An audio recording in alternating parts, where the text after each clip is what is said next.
প্রিয় দর্শক, আসসালামু আলাইকুম ওয়া রাহমাতুল্লাহ। প্যান ভিশন টেলিভিশনের বিশেষ আয়োজন জুলাই বিপ্লবের সেই দিনগুলোর গল্প নিয়ে আমাদের লাল জুলাইয়ের গল্প। আজকের এই এপিসোডে আমি জহিরুল ইসলাম টুটুল আপনাদের সঙ্গে আছি।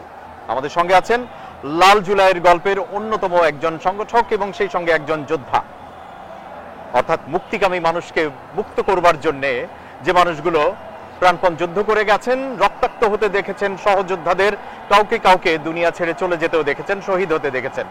এরকম চাক্ষুষ যে মানুষগুলো, সেই মানুষদের একজন হচ্ছেন আমাদের আজকের অতিথি মোসাদ্দেক আলী ইবনে মোহাম্মদ। মোসাদ্দেক আলী, আমাদের স্টুডিওতে আপনাদের স্বাগত জানাচ্ছি।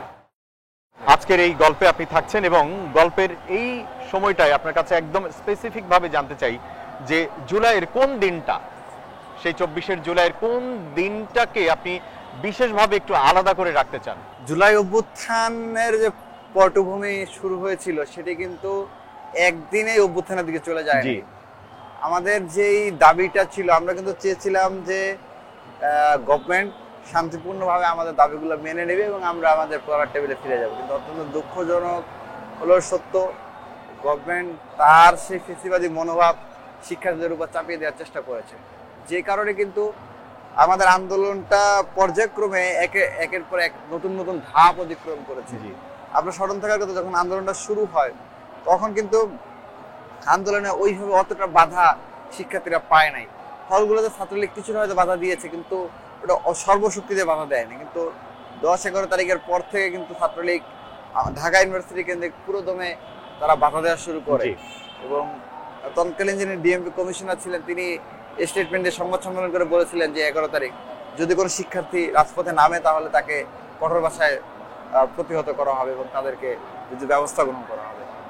সেইটাকে উপেক্ষা করে কিন্তু শিক্ষার্থীরা সেদিন রাজপথে নেমে আন্দোলন করেছিল, মিছিল করেছিল। তারা যখন শাহবাগে গিয়েছিল তখন তাদের উপরে জল কামান, কাভার ড্রাম ইত্যাদি দিয়ে তাদের উপর হামলা করার প্রস্তুতি নিয়েছিল পুলিশ। পরবর্তীতে শিক্ষার্থীরা সেই দিন সেই ব্যারিকেড ভাঙতে যেয়ে তারা রক্তাক্ত হয়, আহত হয়। আমার বন্ধু আবিদ হাসান, রাফি, ইউসুফ, আব্দুল্লাহ তারা ওই সময় এখানে আহত হয়। এই জন্য পা কেটে গিয়েছিল, আর এদের মাথা ফেটে গিয়েছিল, আরো কয়েকজন আহত হয়। এই যে সংঘাতের পরিস্থিতি শুরু হয়, এইটা আসলে চূড়ান্ত রূপ লাভ করে 15 জুলাই। 15 জুলাইয়ের আগের দিন কোপা আমেরিকার ফাইনাল খেলা ছিল এবং আগের দিন একটা অভূতপূর্ব একটা বিপ্লব সাধিত হয়েছিল। আপনাদের হয়তো স্মরণ থাকার কথা যে বাংলাদেশে তো বটে, ঢাকা বিশ্ববিদ্যালয়ের ইতিহাসে গত 15-16 বছরের ইতিহাসে এই ধরনের ঘটনা নজির আসলে দেখা যায় নাই। এই সময় শুনতে পাইলাম যে আমাদের শিক্ষার্থীদেরকে বিভিন্ন হলের গেস্ট রুমে এবং হল সংসদে আটকে রাখা হয়েছে, তারা তাদের ছাত্রদের আন্দোলনে অংশগ্রহণ করতে না পারে এবং তাদেরকে বিভিন্ন ধরনের টর্চার করা হচ্ছে। যারা আগে আন্দোলন অংশগ্রহণ করেছে তাদেরকে বিভিন্নভাবে নির্যাতন করা হচ্ছে। তখন এই সংবাদটা শুনে আসলে আমরা আসলে স্থির থাকতে পারলাম না। আমি ব্যক্তিগতভাবে একটা মাইক নিয়ে এবং আমার সাথে ওই সময় আবু বাকের মজুমদার ছিল, আব্দুল্লাহ সালেহিন, অয়ন, আরো বেশ কয়েকজন নেতৃবৃন্দ এবং প্রায় 50 থেকে 150 জনের একটা শিক্ষার্থীদের একটা টিম, আমরা হলপাড়ায় আসি। প্রথমে আমরা মুজিব হলে যাই। মুজিব হলে যেয়ে শিক্ষার্থীদেরকে স্লোগান দিয়ে আমরা আহ্বান করি যে আপনারা আমাদের সাথে চলে আসুন, ছাত্রলীগ যদি বাধা দেয় আমাদেরকে জানান, আমরা আপনাদের উদ্ধার করব। তো ওই সময় শিক্ষার্থীরা আমাদেরকে দেখে তারা আরো বেশি সাহসী হয়ে ওঠে এবং ছাত্রলীগ যখন যেখানে ব্যারিকেড দিয়ে রাখছিল, দরজা আটকে রাখছিল, সেগুলো ভেঙে তারা আমাদের সাথে চলে আসে। কেচি গেট লাগিয়ে দিয়েছিল, সেই গেট খুলে ভেঙে আমাদের সাথে চলে আসে। এবার জিয়া হলে সেম ঘটনা ঘটে। এরপর আমরা বিজয় একাত্তর হলে যখন এসে আমরা স্লোগান দিচ্ছিলাম, শিক্ষার্থীদের আহ্বান করছিলাম, ঠিক এই সময় বিজয় একাত্তরের 5তলা 6তলা থেকে এরকম বড় বড় ইট, যেগুলো হচ্ছে আপনার একেবারে সলিড ইট, সেগুলো উপর থেকে মারা শুরু হয়। আমরা অবাক হয়ে গেছিলাম যে এই সময় তারা হঠাৎ করে এত অল্প সময়ের মধ্যে তারা ইট কোথায় পাইল এবং তারা ফুলের টব, এরকম বড় বড় ফুলের টব এগুলো ছুঁড়ে মারছিল উপর থেকে, প্রায় 7তলা 8তলা থেকে এরকম মারতেছিল। এটা যদি কারো গায়ে শরীরে সরাসরি লাগে তাহলে কিন্তু সেই স্পট ডেট হয়ে যাবে।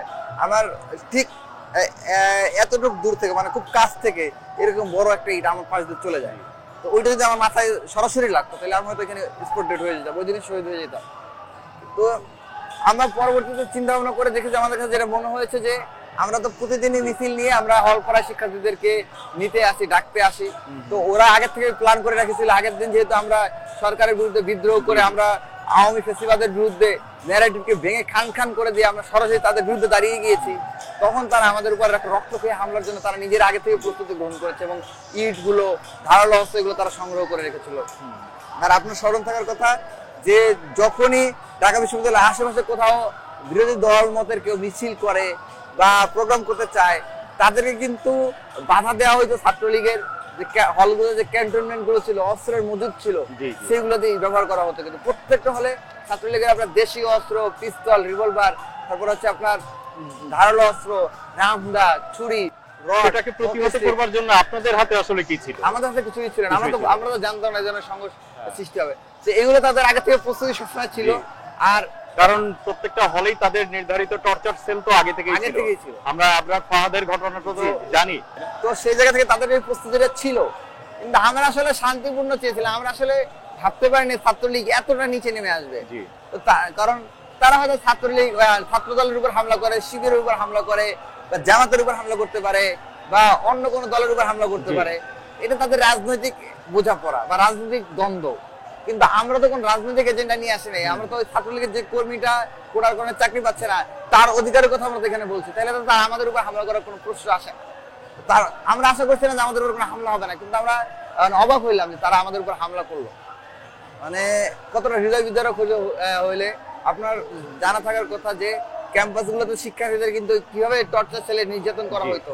আপনার ফার্স্ট ইয়ার, সেকেন্ড ইয়ার এবং থার্ড ইয়ার এদের তো ফলে বৈধ সিট ছাত্রলীগ দিত না, ফলে কারোই বৈধ সিট ছিল না। ফোর্থ ইয়ার মাস্টার্স এই সময়টা তারা একটু মানে ছাত্রলীগের প্রোগ্রাম না করে হলে থাকতে পারতো। First year, second year, third ইয়ারে হলে থাকতে হলে তাদেরকে বাধ্যতামূলক প্রোগ্রাম করতেই হতো। এবং ফার্স্ট ইয়ারে ঢুকলে প্রথমে তারা হচ্ছে একটা রুম দিত, গণরুম যে সিস্টেমটা ছিল, সেই রুমে আমরা ছোট ছোট রুমে 4 জনের রুমে আমাদেরকে 30 জন 35 জন থাকতে হতো। এইরকম বিষয়গুলো ছিল। এবং সেইগুলো থেকে তারা জোর করে সবাইকে প্রোগ্রামে ধরে নিয়ে আসতো। রাত 10টা থেকে 12টা 1টা পর্যন্ত টর্চার করতো মেন্টাল, গেস্ট রুম নেওয়ার মাধ্যমে। আবার তখন আবার হল থেকে বের করে দিত, বের করে দিয়ে বলতো যে তোমরা ট্রাক আটকে হাতিঝিল থেকে ঘুরে আসো, বা জগন্নাথ বিশ্ববিদ্যালয় যে সে বিশ্ববিদ্যালয় কয়টা দরজা আছে সেটা গুনে আসো। এই ধরনের একটা মানসিক টর্চার সারা রাত চলতো। আর সারাদিন এই যে প্রোগ্রাম, অমুক নেতা আসে ব্যাডমিন্টন খেলবে, তাকে যে প্রোটোকল দিতে হবে, হাততালি দিতে হবে, সুতরাং তোমরা সবাই আসো। যাই হোক, আসলে এই জিনিসগুলো তো আপনারা সবসময় দেখেছেন, এবং এই কারণেই আপনাদের মধ্যে যেই ক্ষোভ বা ক্ষোভের যে আগুনটা, এবং সেই সঙ্গে বিভিন্ন রকমের বৈষম্যমূলক যে আচরণ, সামাজিক আচরণ, তারুণ্যের প্রতি আচরণ, এই জিনিসগুলো তো আপনাদেরকে অনেক বেশি উদ্বুদ্ধ করেছে ওই জুলাই বিপ্লবের সময়। ব্যক্তিগতভাবে আপনাকেও যে এই যে নির্যাতনের আমি যে বর্ণনাগুলো দিলাম, তারপরও শিক্ষার্থীরা সহ্য করে হলে কেন থাকতো? আপনার ঢাকা বিশ্ববিদ্যালয়ের 90 থেকে 95% শিক্ষার্থী আছে নিম্ন মধ্যবিত্ত পরিবার থেকে উঠে আসে, যাদের আসার পরে তারা তো প্রথমে টিউশনই পায় না, তাদের হলের বাইরে মেস নিয়ে থাকার যে সামর্থ্য তারা পারিবারিকভাবে সেটা বহন করতে পারে না, কারণ বাবা কৃষি কাজ করে বা অন্য দিন মজুর বা এই ধরনের নিম্নবিত্ত ফ্যামিলি থেকে আসে। তারপরও তারা আঁকড়ে ধরে হলে থাকতে একটাই কারণে, যে 5টা বছর যদি কষ্ট করে থাকতে পারে, এরপর যেহেতু সে ঢাকা বিশ্ববিদ্যালয়ের স্টুডেন্ট মেধার বলে এখানে এসেছে, সুতরাং সে সরকারি চাকরি পেতে পারে, বিসিএস ক্যাডার হতে পারে, অন্য কোনো চাকরি নিতে পারবে। সেখানে যখন কোটা দিয়ে দেওয়া হলো, আসলে তাদের আসলে বেঁচে থাকার মতো আসলে পরিস্থিতি আর থাকলো না। তো এই জন্য কিন্তু তারা রিভোল্ট করেছিল। তো 15 জুলাই আমরা যখন বিজয়কত্ব হলের সামনে আপনার স্লোগান দিচ্ছিলাম, আর তারা যখন ইটগুলো মারছিল, যে আগের দিন রাতে সব শিক্ষার্থীরা রিভোল্ট করে ফেলেছে, তারা যে দাস ছাত্রলীগ যে আধুনিক দাস প্রথা সৃষ্টি করেছিল, এর মাধ্যমে যে শিক্ষার্থীদেরকে বন্দি করে রেখেছিল, একটা শিকল পরিয়ে রেখেছিল, শিকল যখন ছিঁড়ে ফেলেছে, তখন যেন ছাত্রলীগ আসলে আর স্বাভাবিক পরিস্থিতি থাকতে পারে না। তারা তখন চিন্তা করেছে যেভাবে হোক আমাদেরকে নির্যাতন করে, মেরে পিটিয়ে, ভয় দেখিয়ে আবার ওই শিকলের মধ্যে নিয়ে আসবে। মানে তাদের তখন একটা অস্ত্র ছিল যে যদি আমরা পিটাই মারি তাহলে হয়তো বা সাধারণ ছাত্রছাত্রী যারা এরা ভয় পেয়ে যাবে এবং তখন তারা আর এই আন্দোলন সংগ্রামে এদের সঙ্গে থাকবে না। এখন যদি এই জায়গাটায় দাঁড়িয়ে আপনি বলেন যে ঠিক নতুন যে বাংলাদেশ আমরা পেলাম, এই বাংলাদেশের সামনের দিনগুলোর প্রত্যাশাটা কি? নতুন বাংলাদেশের যে আমরা যে আকাঙ্ক্ষা নিয়ে এত ত্যাগ স্বীকার করলাম, যে কোনো বৈষম্য থাকবে না, কোনো আপনার বেইনসাফি হবে না, শিক্ষার্থীরা মেধার বলে চাকরি পাবে, সব জায়গায় দুর্নীতি বন্ধ হবে, একটা গরিব যে কৃষক সে তো এই আন্দোলনে অংশগ্রহণ করে শহীদ হয়েছে, রিক্সা চালক, তো তার যে আপনার রাইটসটা, অধিকারটা সে সেটা বুঝে পাবে, সে ফসলের ন্যায্য মূল্য পাবে, গার্মেন্টস শ্রমিক মাস শেষ হওয়ার আগেই তার বেতনটা বুঝে পাবে। এই যে জায়গাগুলো ছিল, আমাদের আকাঙ্ক্ষা ছিল এই জায়গাগুলো অভ্যুত্থানের পরবর্তী সময়ে আর এই ধরনের সংকটগুলো আমরা দেখতে পাবো না, যে গার্মেন্টস শ্রমিকদের আর বেতনের জন্য হাহাকার করতে হবে না। কিন্তু আমরা দেখলাম যে এই রোজার ঈদে বলেন, কুরবানির ঈদে বলেন, গার্মেন্টস শ্রমিকদের তাদের বকেয়া বেতন ভাতা পাওয়ার জন্য তাদেরকে আন্দোলন করতে হচ্ছে। তারপরে কৃষকরা আত্মহত্যা করছে।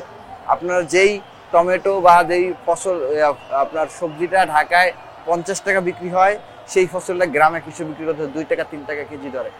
তো এই যে আপনার সিন্ডিকেট করে আপনার কৃষকদেরকে মৃত্যুর মুখে ঠেলে দেওয়া, তারপরে শ্রমিকদের তার ন্যায্য পাওনা না দেওয়া, তারপরে শিক্ষার্থীদের যে পড়াশোনা যে একটা শিক্ষা ব্যবস্থা, আপনার আপনার জানা বাংলাদেশে যে বর্তমানে শিক্ষার ব্যবস্থা চলছে, সেই শিক্ষা ব্যবস্থার আলোকে শিক্ষার্থীরা স্বনির্ভর হয়ে উঠতে পারছে না। এই শিক্ষা তো আসলে গোড়ায় গলদ রয়েছে। সেই শিক্ষা ব্যবস্থাটা আমূল পরিবর্তন। তার মানে আপনি চাচ্ছেন যে এই যেই জন্য আসলে আন্দোলন, যেই জন্য বিপ্লব, যেই গণমানুষের মুক্তির জন্য, সেই মুক্তি তো আসলে আমরা পাই নাই। আমরা হয়তো বা একটা রেজিম থেকে মুক্ত হয়েছি, একটা জায়গা থেকে আমরা বেরিয়ে এসেছি, কিন্তু এখন আমাদের সাংগঠনিকভাবে বা পরবর্তী সরকারে যারা বসবেন বা এখন যারা আছেন, প্রত্যেকেই যেন আমরা আমাদের জায়গা থেকে গণমানুষের মুক্তির জন্য যেন কাজ করে যাই, এটাই তো আপনাদের প্রত্যাশা। আশা করছি ইনশাল্লাহ আমরা সেই প্রত্যাশা, বা আমরা সবসময়, আমরা তো আশাবাদী, আমরা সেদিকেই এগোবো। একদম শেষ মুহূর্তে আপনার কিছু বলবার আছে কিনা? শেষ মুহূর্তে আপনি যেটা বলছিলেন যে আমার আসলে কোন বিষয়টা সবচেয়ে বেশি খারাপ লেগেছে ওই 15 জুলাইয়ের, আমি সেটা বলেই শেষ করি যে 15 জুলাই আমরা তো ওখানে হামলার শিকার হচ্ছিলাম। পরে এক পর্যায়ে আমি একটা ছেলে আহত হয়ে যায়, ঢাকা কলেজের শিক্ষার্থী, তাকে নিয়ে আমি ঢাকা মেডিকেলে যাই তার প্রাথমিক চিকিৎসা করার জন্য। ওইখানে আমি যেয়ে দেখি একেবারে মানে কারবালার প্রান্তরের মতো আর কি, যেরকম কল্পনা করলে যেরকম সেরকম একটা পরিস্থিতি। সবাই হাহাকার করতে যায়, রক্ত, হাত পা ফেটে গেছে, আপনার হাত ভেঙে গেছে, কারো মাথা ফেটে গেছে, রক্ত বেরোচ্ছে, এরকম চারিদিকে একটা বিভৎস অবস্থা। এই পরিস্থিতিতে কারো প্রাথমিক ট্রিটমেন্ট চলছিল 3টা বা 3:30টার দিকে।